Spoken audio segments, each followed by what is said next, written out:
Басқаға көз салма. Көз салу жегідей жейтін құрт сияқты. Бұл көре алмаушыны қинайтын айықпас дерт. Оның басқа дерттермен өзгешелігі кісіге ешқандай сауапты, күнәлардың кешірілуіне де көмектеспейді.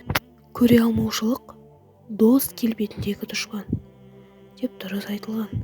Көре алмастық пешке от жағып, одан кейін оған өзі түскен кісідей. Көре алмастық көптеген бәлелердің себепшісі. Ол кісінің мінез құлқын бұзып, оны жақсы істерді жасаудан қалдырады және оны әділетсіздікке итермелейді. Көре алмастық пенденің мазасын алып, жамандықтан басқа еш нәрсе келмейді.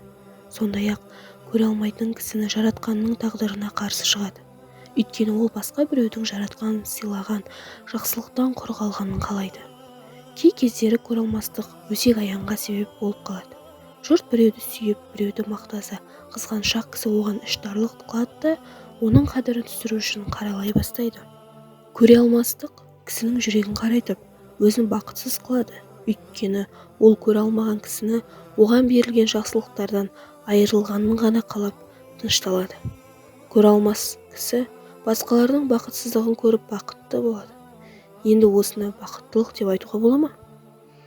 Отыңды қалай жеп тауысса, жақсы амалдарды осылай жеп тауысатын көре алмастықтан, қызғаншақтықтан бізді Алла өзі сақтасын.